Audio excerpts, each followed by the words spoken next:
Tudo bem? Como você está?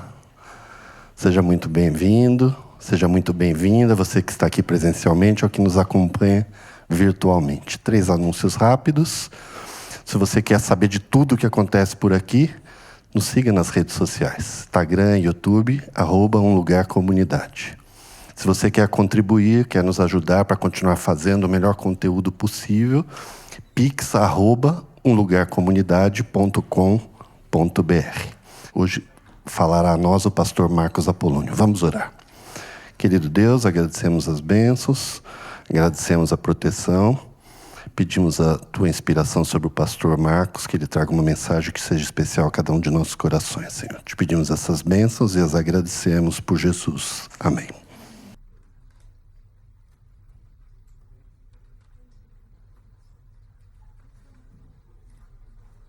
Um bom dia para você. Que alegria ter você com a gente aqui. É uma alegria receber você. Vamos todos louvar o nome do Senhor e dizer que nós somos muito bem-aventurados, porque Ele é o bem-aventurado maior. Ele é aquele que nos garantiu a salvação pela graça em Cristo Jesus. Que o Senhor seja louvado nessa manhã. Aquele que nos concedeu salvação pela graça e que venceu a morte. Seja bem-aventurado quem teme ao Senhor, quem guarda a sua lei e tem por graça a salvação.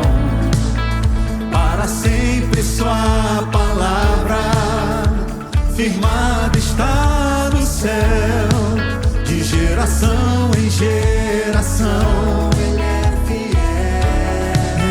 E o seu amor é para sempre.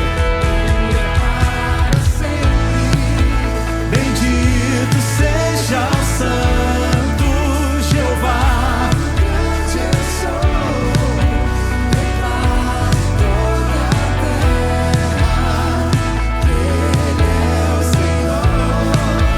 Para sempre adoraremos.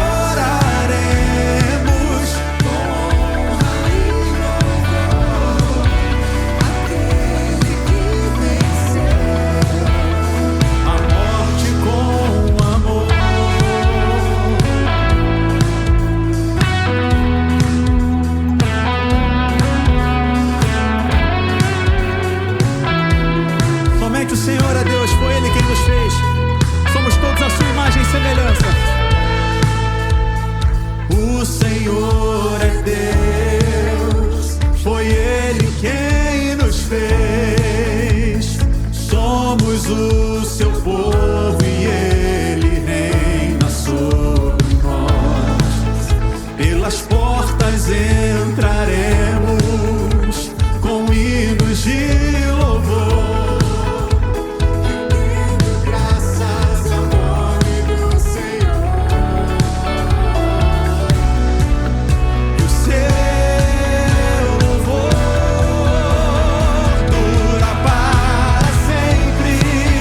Bendito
seja o nome do Senhor. Bendito seja o nome daquele que venceu a morte e que fará novas todas as coisas na minha e na sua vida.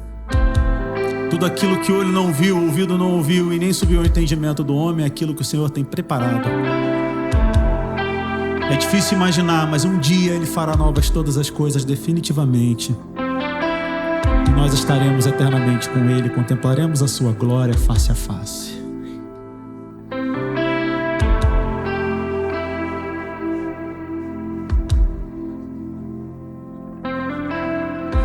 O que meus olhos não conseguem ver e minha mente não pode alcançar, eis a promessa que Ele me fez, mas ainda não cumpriu. Ele é o Deus que vê cada lágrima. E cada lágrima que eu verter, ouvi dizer que Ele enxugará. Eis a promessa que Ele me fez, mas ainda não cumpriu.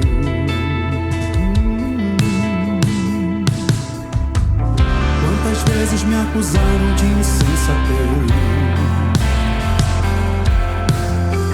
Às vezes penso que é loucura persistir e crer diante de tua face, diante de tua glória, rendido. Eu quero estar. E quero ter as vestes lavadas em teu sangue. A sombra do teu trono é o meu e o seu lugar. Faça tudo novo, faça tudo novo, faça tudo novo. Ele pode fazer novas todas as coisas.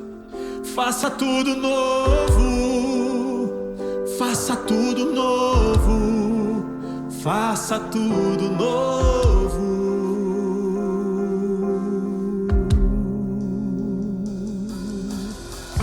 O que meus olhos não conseguem ver,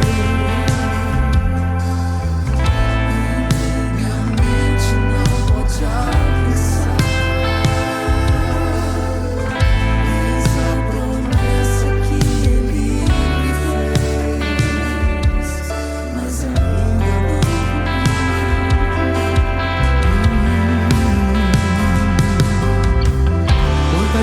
Me acusaram de insensatez. Às vezes penso que é loucura persistir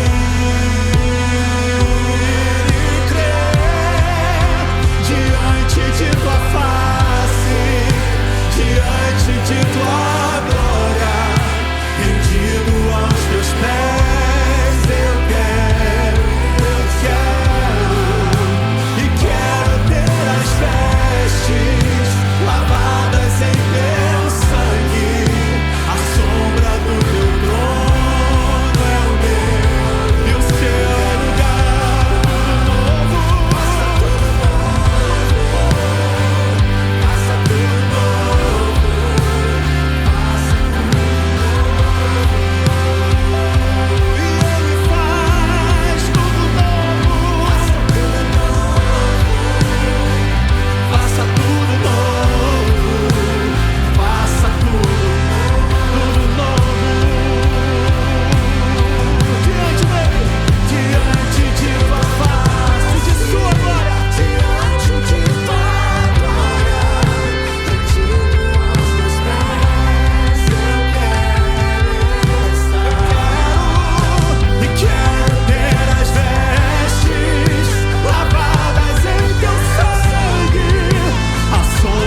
Cordeiro, digno é o Cordeiro que fez e faz novas todas as coisas.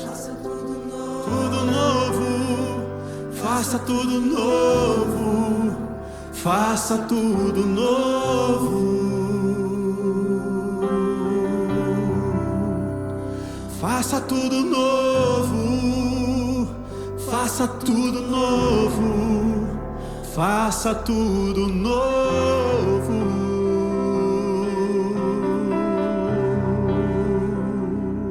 Deus Todo-Poderoso, que pode fazer novas todas as coisas e nos oferecer vida, vida abundante em sua graça e em sua misericórdia, porque Ele é o caminho, a verdade e a vida.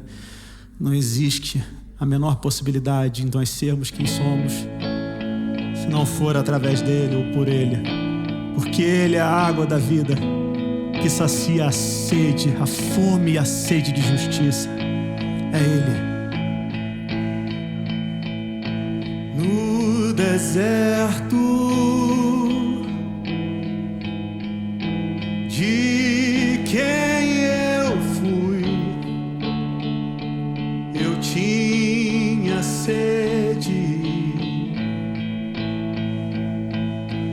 Veio Cristo e tudo se fez diferente. Ele é o Deus que vê, que tudo vê. Ele vê meus pecados ocultos, o que escondo no fundo do meu coração. Derrama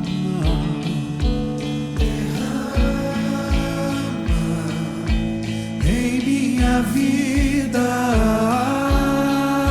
água, limpa a sujeira e sacia essa sede. E o que Cristo oferece, Ele é. No escuro de quem eu tinha medo. Você já sentiu medo alguma vez? Veio Cristo e Ele pode fazer. Deus pode mudar o seu medo, porque o puro e perfeito amor lança fora o medo.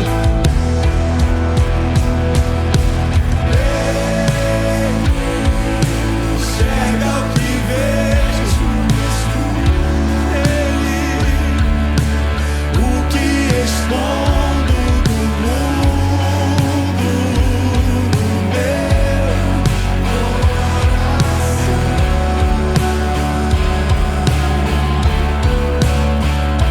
e espalha o barro que ainda faltava.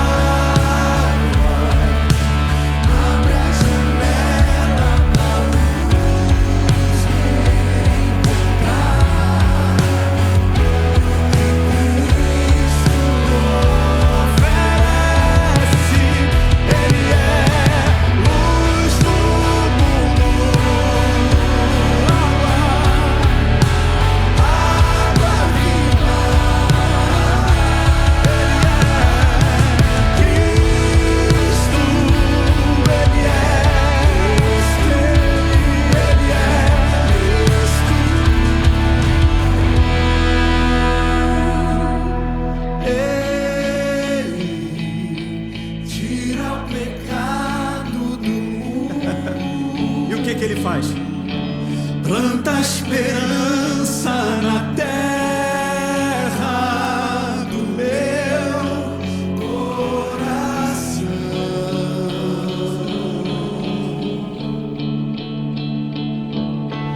Cristo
alimenta.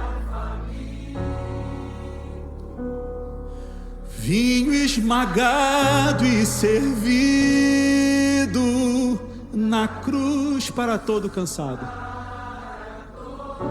e sobrecarregado. E o que Cristo oferece, Ele é.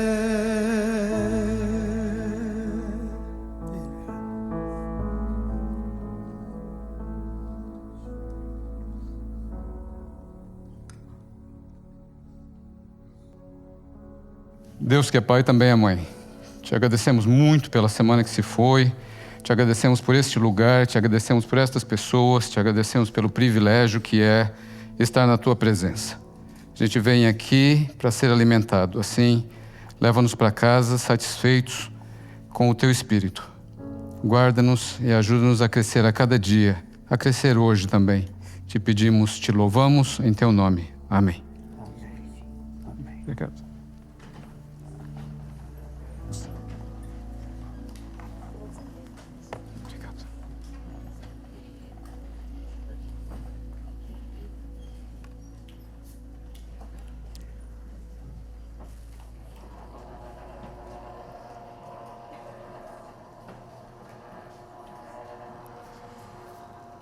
Olá, para você que está em casa, seja lá quando for que você estiver assistindo, bem-vindo, bem-vinda. Para todo mundo que está aqui com a gente presencialmente hoje, é muito bom estar com você, muito bom vê-los. A gente está numa série incrível, que é sobre fundamentalismo. Existem vários tipos de fundamentalismo, mas a gente está falando de fundamentalismo religioso, não é? E hoje a gente vai dar sequência. Este é o livro do James Barr, que se chama Fundamentalismo. E é incrível, assim, excepcional. E a gente tem aprendido muito e tem entendido mais sobre o que é o fundamentalismo, a importância da gente estudar sobre isso, o impacto que ele tem na religiosidade e na espiritualidade das pessoas nos dias de hoje também. Antes da gente entrar no assunto do fundamentalismo, tem um texto lá de 2 Crônicas 15:8, que diz assim, aumentou demais, mas pegou o que eu precisava. Diz assim: ouvindo, pois, as palavras e a profecia do profeta, filho de Oded. Quero parar aí. Foi a única coisa que eu encontrei na Bíblia mais próxima de Odete, porque me perguntaram quem matou a Odete. Eu não sei, gente, a Bíblia não traz, foi o único verso que eu achei, e então não tem nem o sobrenome ali também, nem o Oded eu não sei quem matou. Então, deixa esse assunto para uma outra hora. A gente tem um texto de João 4 que fala do encontro de Jesus com a mulher samaritana, que eu achei que era a melhor história para ilustrar tudo aquilo que a gente está falando aqui. João 4, do verso 8 em diante. Esse já foi. Aí está. Oh, maravilha, apareceu inteiro ali. Então diz assim o texto: a mulher samaritana lhe perguntou: como o Senhor, sendo judeu, pede a mim, uma samaritana, água para beber? Jesus lhe respondeu: se você conhecesse o dom de Deus e quem lhe está pedindo água, você lhe teria pedido e ele lhe teria dado água viva. Disse a mulher: o Senhor não tem com que tirar água e o poço é fundo. Onde pode conseguir essa água viva? Jesus respondeu: quem beber desta água terá sede outra vez, mas quem beber da água que eu lhe der nunca mais terá sede. Ao contrário, a água que eu lhe der se tornará nele uma fonte de água a jorrar para a vida eterna. E a mulher lhe disse: Senhor, dá-me dessa água para que eu não tenha mais sede e não precise voltar aqui para tirar água. E ele lhe disse: vá, chame seu marido e volte. Eu não tenho marido, respondeu ela. Jesus lhe disse: o fato é que você já teve 5, e o homem com quem agora vive não é seu marido. O que você acabou de dizer é verdade. Disse a mulher: Senhor, vejo que é profeta. Nossos antepassados adoraram neste monte, mas vocês, judeus, dizem que é em Jerusalém o lugar onde se deve adorar. E Jesus declarou: creia em mim, mulher. Está próxima a hora em que vocês não adorarão o Pai, nem neste monte, nem em Jerusalém. Os verdadeiros adoradores adorarão o Pai como? em espírito e em verdade. São estes os adoradores que o Pai procura. Disse a mulher: eu sei que o Messias, chamado Cristo, está para vir, e quando ele vier, explicará tudo para nós. Mas então Jesus declarou: eu sou o Messias, eu que estou falando com você. Tem vários aspectos aqui nessa história que são muito intrigantes. A gente não vai falar sobre a história, é mais a ideia e levar a gente a pensar na abordagem de Jesus, de que maneira que Jesus tratava a pessoa e de que maneira que a teologia moderna, a teologia contemporânea tem procurado desdobrar e destrinchar as histórias para entender os contextos, para entender a cultura, para entender as nuances, para entender tudo aquilo que está em jogo quando a gente está avaliando uma história bíblica. E isso tem contraste justamente com o fundamentalismo. É o fundamentalismo versus uma fé madura. É disso que a gente está falando. Não é? O fundamentalismo ele tem um impacto na vida do cristão. E você pode estar pensando que eu estou falando da igreja, da sua igreja, ou eu estou falando da igreja de onde você veio. E, na verdade, não sou eu não estou falando de nenhuma igreja específica, porque essa ideia vem do texto do Barr, do livro Fundamentalismo. E é muito interessante os capítulos 6 e o capítulo 7, e os capítulos todos, que têm uma infinidade de referências. Então, de outros livros, outros artigos, outros estudos, que mostram de que maneira o fundamentalismo se comporta. E o fundamentalismo não necessariamente se comunica. Então, aquela denominação aqui não necessariamente está de acordo com aquela outra denominação lá, mas a abordagem, a maneira como a estratégia, os recursos são muito parecidos. Então, é um movimento que combina uma leitura literal da Bíblia e inerrante. Não é? Você viu o pastor Marcelo falando disso semana passada. E é um movimento que se fecha em defesa de si mesmo, não é? E é rígido e afirma a verdade com muita segurança e também clama para si próprio autoridade.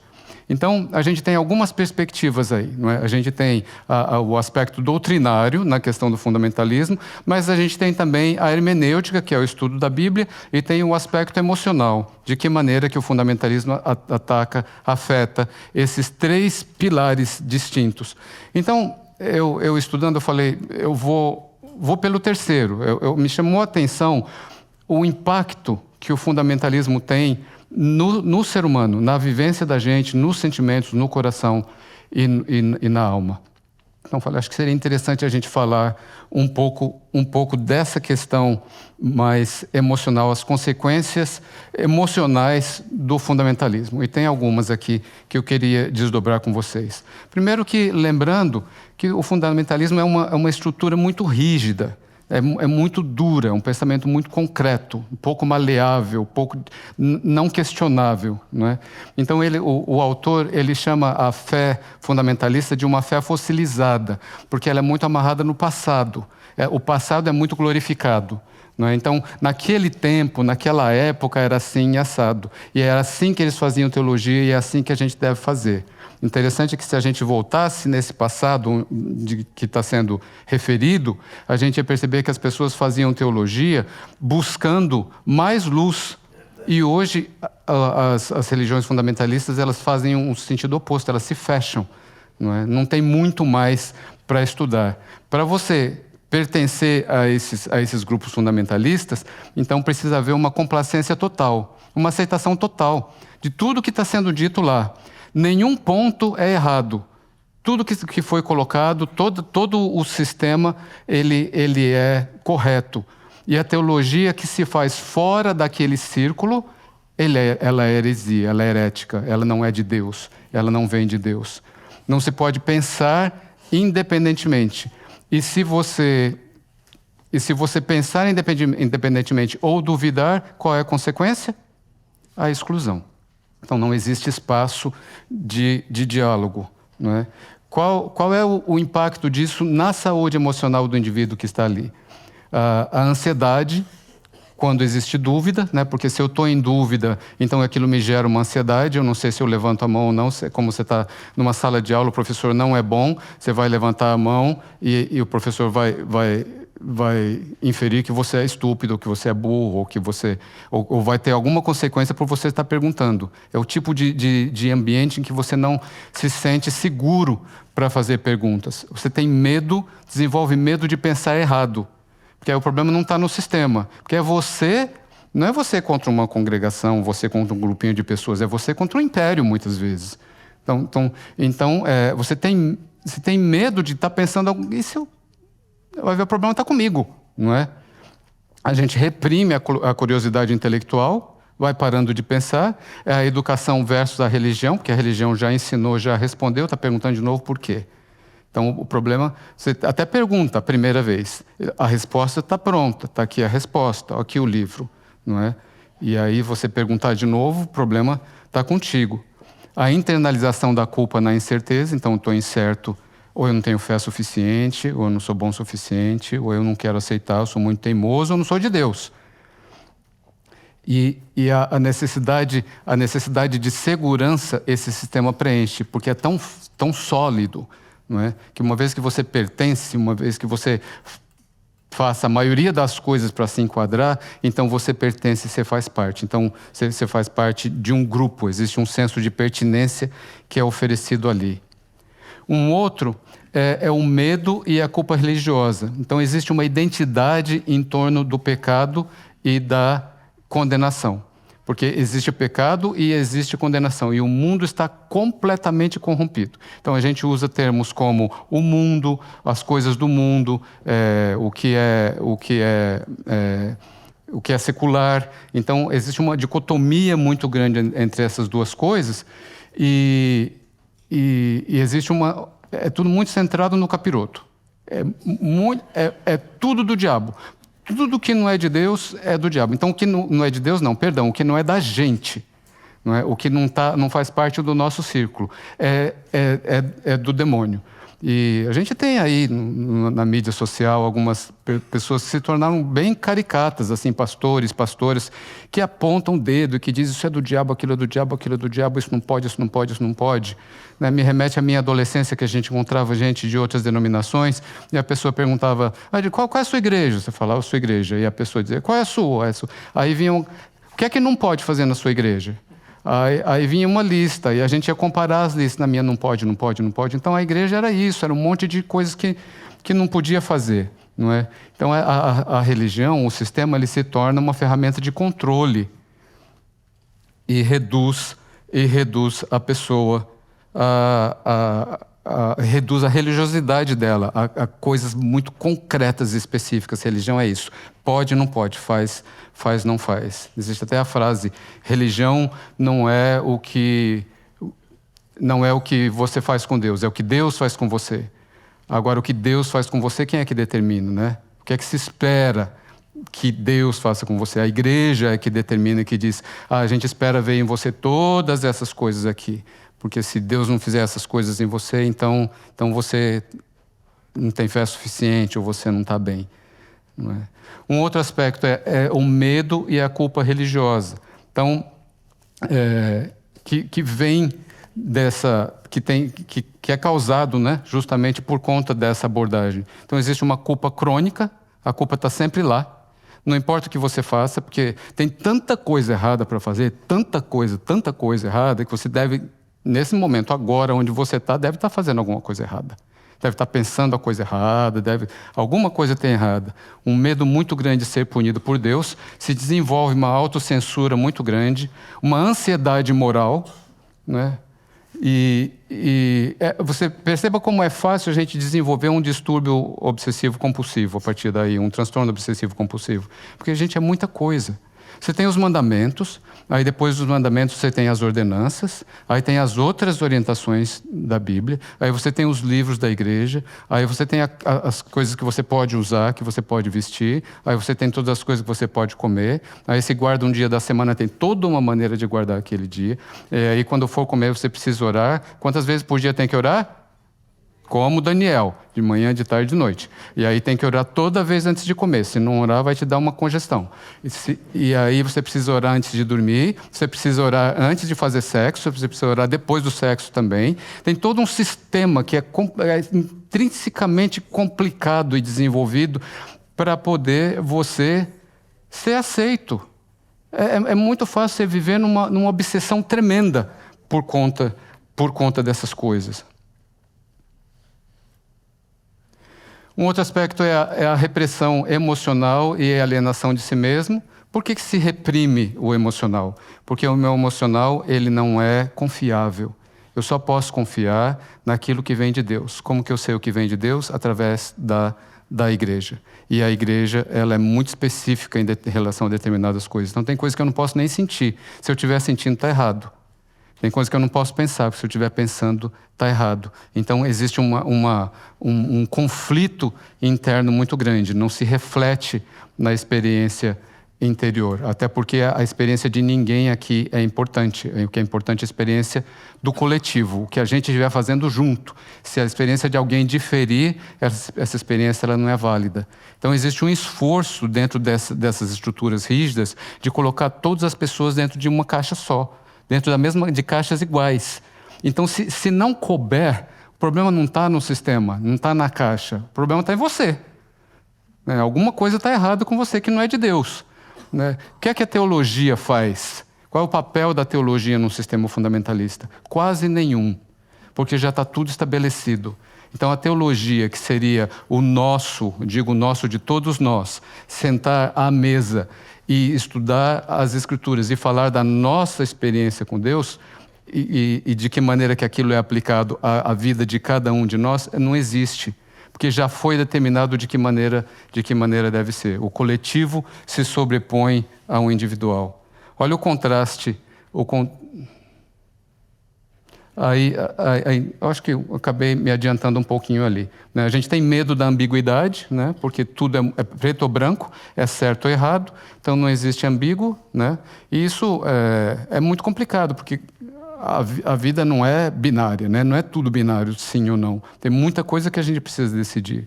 A gente desconfia de si mesmo, existe um empobrecimento afetivo e espiritual, a gente não consegue empatizar, porque eu não consigo acessar os meus sentimentos. O que é a empatia? É quando o meu sentimento se conecta com o seu. É quando eu vejo em você a dificuldade e me identifico com aquilo. Mas eu não vou me identificar se eu não tiver acesso aos meus próprios sentimentos. Não é? E a despersonalização. Então é um processo de infantilização, um processo de tornar as pessoas imaturas ou não permitir que as pessoas cresçam. Lá no Alto da Compadecida tem essa frase clássica, do Chicó, o personagem que repete muitas vezes: não sei, só sei que foi assim. E é isso, porque tem muita coisa na vida que a gente não sabe de fato. Porque a espiritualidade, ela é sobre a gente não saber. Ela é sobre a gente não ter certezas. A gente pode estudar, tem algumas conjecturas, tem algumas possibilidades, tem algumas ideias. A gente pode pensar em tradições diferentes, em abordagens diferentes. O que você crê sobre isso, o outro. Mas certeza absoluta não é um laboratório, gente. Então não dá para a gente replicar a experiência e provar. E eu estou aqui porque eu tenho uma experiência pessoal com Deus, porque eu acredito na minha experiência com Deus. Porque eu tenho experiência com Deus desde muito pequeno, que eu não conto para os outros, porque os outros vão achar ridículo. E também não tem importância para o outro. Eu estou aqui por isso, mas é subjetivo. Não é alguma coisa que eu posso estabelecer um padrão, uma régua, e se você não teve experiência semelhante, se você não tem fé suficiente, ou não tem religiosidade, ou não tem uma relação com Deus. Não funciona dessa maneira. É muito mais sobre aquilo que a gente não sabe do que sobre aquilo que a gente sabe. Um outro aspecto é o isolamento social e a polarização, e a gente vive isso na nossa sociedade e nos meios religiosos também, não é? Então quem votou num e quem votou no outro, e existe uma separação muito grande, que a gente está perdendo a capacidade de lidar uns com os outros, sem necessariamente rotular o outro, né? O teólogo não conservador, ele é considerado um inimigo, somos nós versus eles, tem que haver um inimigo. né? Então, a teologia, ao invés dela falar sobre a espiritualidade, dela ajudar a gente a desenvolver mecanismos para a gente poder lidar com as dificuldades da vida, com as dores, com os traumas, com as perdas, com a morte, ela se torna simplesmente uma briga, um embate. Quem pertence a que clube? Não é? Quando a gente começou a comunidade, eu e o pastor Edson tivemos num evento LGBT, um evento religioso, e falamos ali, alguém tirou uma foto nossa, e a gente estava orando, né? O Edson é grandão, está sempre abraçado comigo, e a gente estava orando, e depois, meses depois, uma certa denominação fez um encontro de ministros e montou um PowerPoint e colocou vários símbolos e algumas pessoas lá, esse era um encontro fechado, secreto, tá? Era para ser secreto.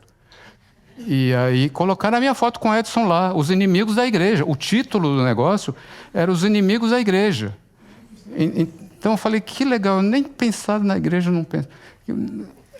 Assim, então você tem que ter um inimigo, né? Você tem que apontar um inimigo para poder criar o contraste e dizer assim, não, eu tenho Deus, o outro tá com um demônio, está com um diabo, seja lá com quem tiver. Então, eu fiquei honrado, porque a lista era maravilhosa, a lista de pessoas lá, falei, nossa, eu estou bem na foto, porque a lista não era fraca, não. Sabe uma outra coisa? Então, você cria essa alienação, você cria o isolamento social e, consequentemente, você vai criar um senso de desamparo. Você cria uma vulnerabilidade, porque aí a pessoa aposta todas as fichas dela numa instituição só, num lugar só. Tudo aquilo, você só conhece gente da sua instituição, você só trabalha com gente da sua instituição, você depende da instituição. Se aquilo por acaso quebrar, e às vezes quebra, o tamanho da tragédia é muito grande. Porque tudo depende daquele único sistema. Então se cria essa vulnerabilidade, né? Voltando para a gente um pouco, uma pergunta que eu queria deixar aqui, que eu acho que é muito importante a gente fazer quando a gente está criando igreja, quando a gente está fazendo igreja, quando a gente está indo para a igreja, é a seguinte: qual é o propósito que a igreja preenche na sua vida? Para ficar mais fácil, vamos remover todo o aspecto espiritual, né? que é o primeiro, né? Então, vamos deixar isso de lado um pouquinho e pensar nos outros.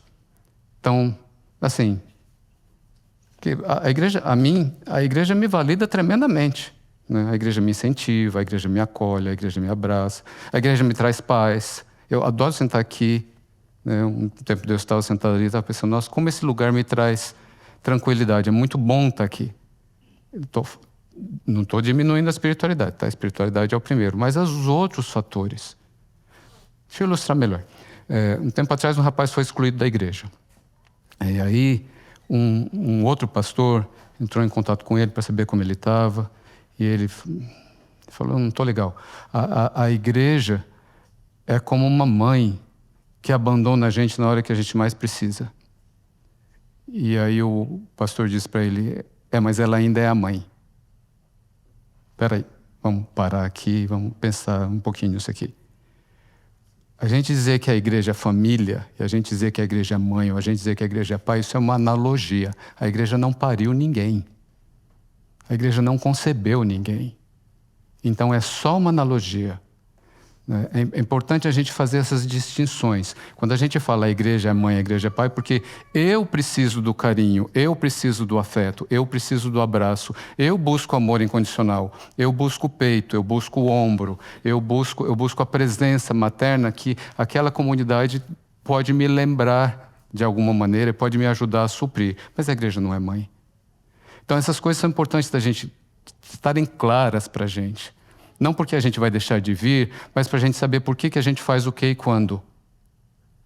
Quando a gente fala de disfunção, de relações disfuncionais, né, às vezes a gente tem relações disfuncionais com instituições. Né? E esses assuntos são importantes, a gente não está demonizando ninguém, a gente está falando, mesmo para aplicar para a gente está falando da importância da gente saber que a gente pode ser abusado dentro de sistemas. Existem situações abusivas e a religiosidade também é usada como instrumento de manipulação. E muito.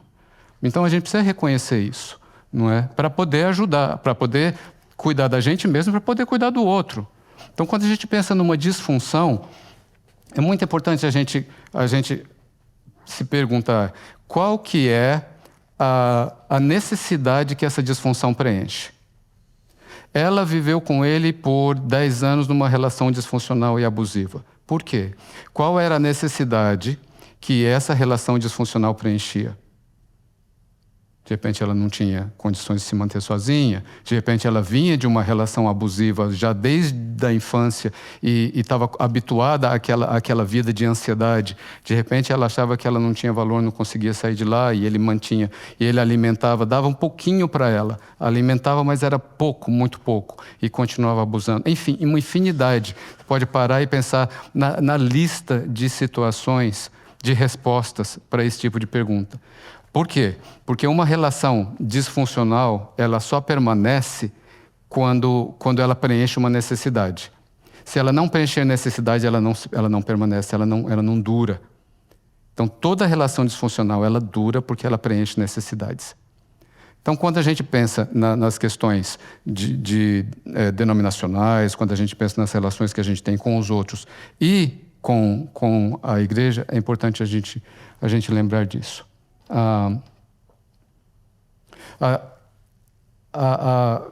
O fundamentalismo cria, de fato, uma dissonância interna e uma crise de fé, porque você começa a questionar aquilo que você descobre que é feito em segredo dentro da denominação. Existem as contradições que acontecem ali, não é? Você percebe que existe um contraste muito grande entre aquilo que é colocado e aquilo que é feito. Você percebe que em muitas circunstâncias, existe falta de amor. O amor que é pregado não é necessariamente o amor que é praticado. Existe uma observação versus o dogma, e aí se instaura então a crise de fé. Por quê? Porque a denominação fala em nome de Deus, não é? Então, para onde que eu vou? Para onde que eu fujo? Qual que é o caminho? Qual que é a saída numa situação dessa? Então, normalmente existe sim um colapso emocional no momento em que a pessoa sai dali, ou que ela é excluída, ou que ela decide sair. Porque aquilo que a pessoa é, a identidade dela, as crenças, a vida, está envolvida naquele sistema. E existe aqui a dependência da autoridade e a perda da autonomia, né? Então existe a ideia da inerrância bíblica, é um dos pilares centrais do fundamentalismo. A Bíblia não erra, a Bíblia não falha, né? Sem levar em consideração que, quando a gente fala a Bíblia diz, é aquilo que você está lendo, né? Então a gente precisa conversar, porque cada um entende de uma maneira. Existe o desprezo pela teologia contemporânea, pela teologia moderna e pelo estudo. Ele não é valorizado, muito pelo contrário, e a dependência de intérpretes autorizados. Então você precisa de um intérprete que seja chancelado pela denominação, e aquilo que vem de fora não tem valor. Outro dia recebi de manhã uma mensagem de alguém que me mandou uma fotozinha, uma foto de um devocional, uma parte de um devocional. O devocional dizia assim, entre outras coisas lá no meio, dizia assim: Deus intencionalmente permite o sofrimento para que a gente possa se conectar com outras pessoas que também estão sofrendo.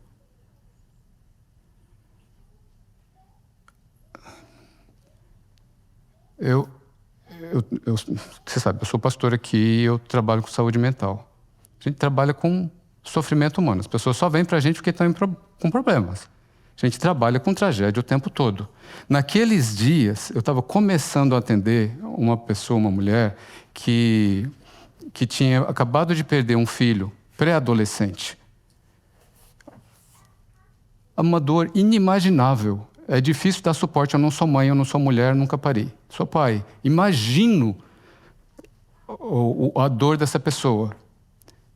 Como é que você vai dizer para uma pessoa dessa, ou para qualquer pessoa que está sofrendo, que Deus intencionalmente permite a dor para poder a pessoa se conectar com a outra? Não tem o menor sentido, o menor cabimento isso.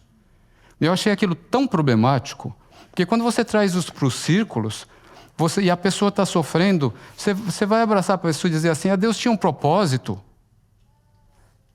Eu absolutamente descreio disso. Não descreio do fato de que Deus pega as piores tragédias, eu já passei por algumas da vida da gente, e transforma a situação. Nisso eu creio. Mas achar que Deus intencionalmente causou sofrimento para poder... Tem coisas que não tem explicação, gente.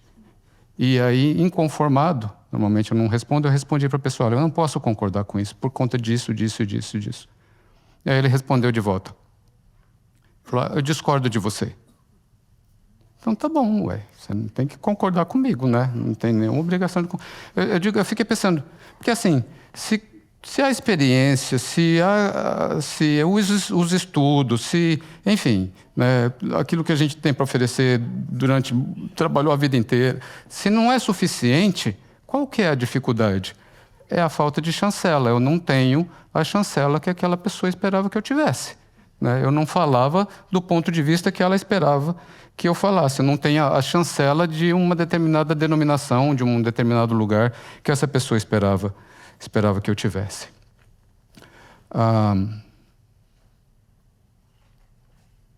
Aqui.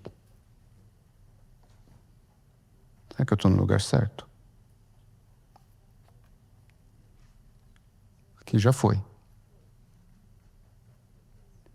Muito bem. Isso aqui a gente já falou também. Então vamos para frente. O tempo está correndo. É interessante que o autor, ele sugere que a cura, ela começa quando a dúvida deixa de ser crime e volta a ser diálogo. Porque a dúvida, nos meios fundamentalistas, é crime. A cura espiritual, ela vai acontecer quando a dúvida voltar a ser uma possibilidade de diálogo para a gente conversar. Gente, eu vou passar rápido aqui o final, porque o tempo está apertado, senão me arrancam daqui. Mas a teologia contemporânea, a teologia moderna, qual é a proposta dela? Em primeiro lugar, ela tem uma relação com a dúvida e o pensamento crítico. Vamos sim pensar juntos, isso é teologia. Vamos parar e estudar juntos. E isso nos causa o efeito psicológico, uma liberdade intelectual e autoconfiança. O que é a espiritualidade? O que é a igreja? É a espiritualidade coletiva, é como nós experimentamos Deus. Não como uma pessoa experimenta Deus. A fé, ela é integrada, ela integra as duas coisas. Ela admite a dúvida. Nós não temos certeza absoluta das coisas. A gente aprende a viver com ambiguidade. Em segundo lugar, a gente tem a estrutura da personalidade e a autonomia. Então, ela propõe uma fé responsável. Você é responsável por sua salvação. Não sou eu o pastor, não é um lugar, comunidade, não é uma denominação. A responsabilidade da sua salvação é sua, é a sua relação com Deus. Né? Ela cria um senso de agência. Eu tenho agência, eu decido o que eu vou fazer. Sim, porque é uma decisão, não é uma coisa automática. Muita gente nasce na igreja, cresce na igreja, terceira, quarta geração, mas a gente não para pensar que a gente está lá porque a gente quer. A gente decidiu estar lá. Existe uma decisão de estar lá. E não é uma decisão necessariamente lógica. Porque em fé, a gente não consegue aplicar a lógica 100%. A gente desenvolve uma fé madura. Um outro ponto da teologia contemporânea, da teologia moderna, é a vivência emocional e a saúde afetiva. Existe uma integração entre a fé e a emoção. O que você sente é importante. O que você sente é válido. O que você sente é real. E você desenvolve maior resiliência espiritual diante do sofrimento e você cresce emocionalmente também, porque seus sentimentos são validados, eles são importantes. Você é um ser humano saudável, feito à imagem de Deus. Então, se tudo está funcionando, os seus sentimentos eles funcionam porque eles têm uma função, não é? E é importante botar atenção neles.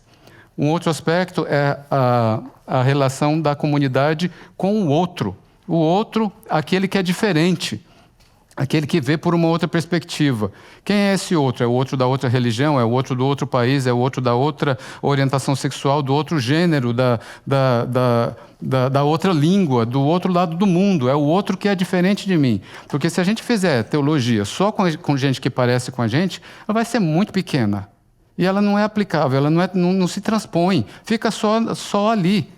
De que maneira que a gente vai crescer? Se o ser humano foi feito à imagem de Deus, a gente precisa do outro para poder ver diferentes aspectos da imagem de Deus e crescer com esse outro. Uma outra questão é a relação com o sofrimento e com o erro. Então, de que maneira que eu vou conseguir lidar com o sofrimento? E a teologia contemporânea ela vai me ajudar a poder, ao menos, sentar e destrinchar isso e pensar de que maneira que Deus pode me ajudar quando eu estou sofrendo. E a gente não está falando de bater o dedão, a gente está falando de catástrofes e perdas na vida, e a gente está falando da habilidade e capacidade de lidar com o erro. Erro de quem? Primeiro com o meu, porque eu não sou perfeito. E não é para ser, mas até a gente conseguir viver com isso, dá um caldo. A gente precisa saber lidar com os erros e ter paciência e compaixão. Compaixão é muito fácil de se aplicar aos outros e muito difícil de se aplicar a si mesmo, né? É perceber que o sofrimento não é automaticamente a consequência dos nossos erros. Muitas vezes o sofrimento é simplesmente pelo fato da gente estar vivendo aqui. Voltando ao poço de Jacó, Jesus com a mulher samaritana. A fé madura não teme o erro, o sofrimento ou a dúvida, porque sabe que é precisamente nesses lugares que o humano encontra com o divino. É nesse lugar aonde a gente encontra o erro, o sofrimento e a dúvida, que a gente também vai encontrar o divino. É aí uma fé honesta, uma fé aberta, uma fé madura, uma fé que está disposta e que tem capacidade de lidar com a realidade. Vamos orar. Obrigado, Deus. Obrigado por essa mesa. Obrigado por essa oportunidade. Obrigado por essa gente querida e amada. Obrigado por nos trazer aqui, para a gente poder compartilhar a nossa experiência contigo, compartilhar como a tua voz foi ouvida nos ouvidos de cada um aqui. Ajuda-nos, Deus, também a espalhar compaixão. Ajuda-nos a lidar com o outro. Ajuda-nos a espalhar amor e a sermos genuínos e consistentes com a nossa mensagem, com a tua mensagem, com o comportamento de Jesus. Te agradecemos, te pedimos em nome dele. Amém.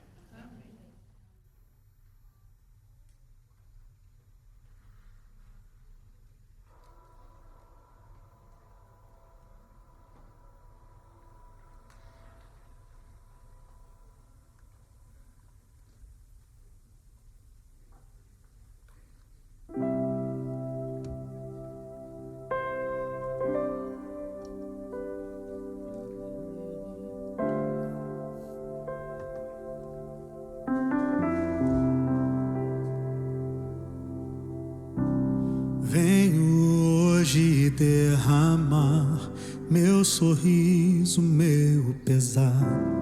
Eis a minha entrega, eis a minha entrega. Aos teus pés abandonar o meu crer, meu duvidar. Eis a minha entrega. Toma o teu lugar e reina sobre minha vida, reina sobre minha vida. Toma o teu lugar e reina sobre minha vida, reina sobre minha vida.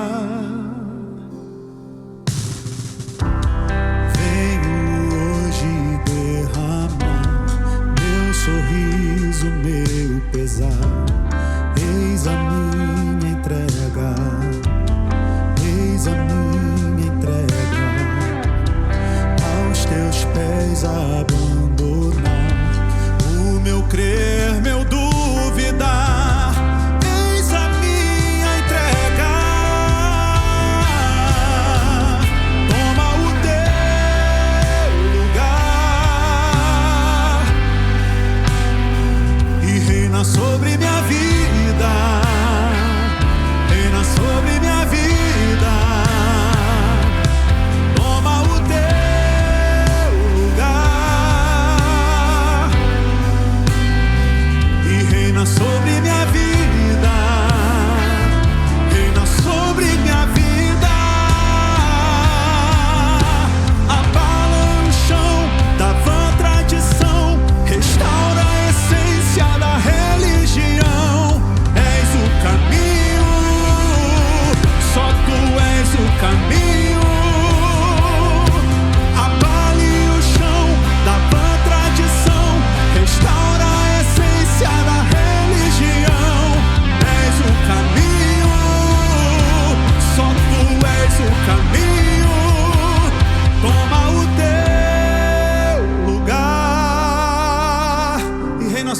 vida e reina sobre minha vida. Vamos juntos.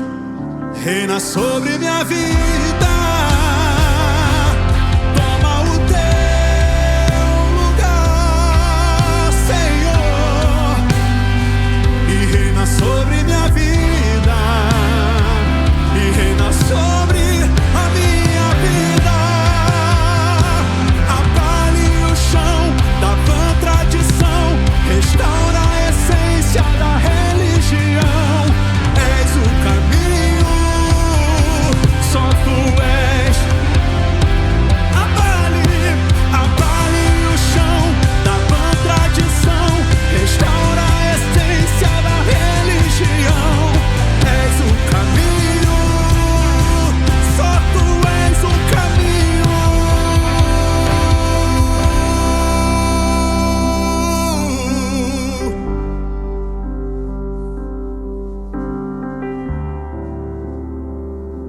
Toma o teu lugar, Senhor, na nossa vida.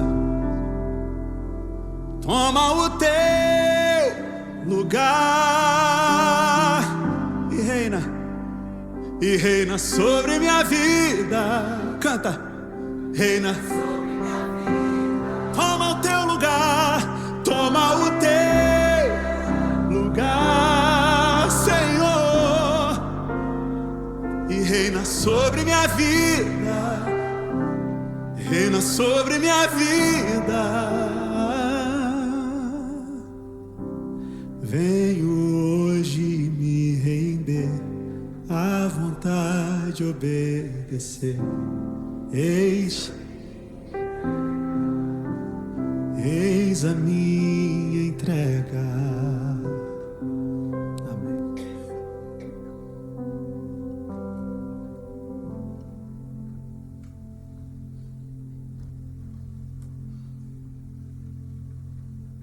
Que a graça de Jesus, o amor de Deus, o Pai, e a comunhão do Espírito seja com todos nós, agora e para sempre. Amém.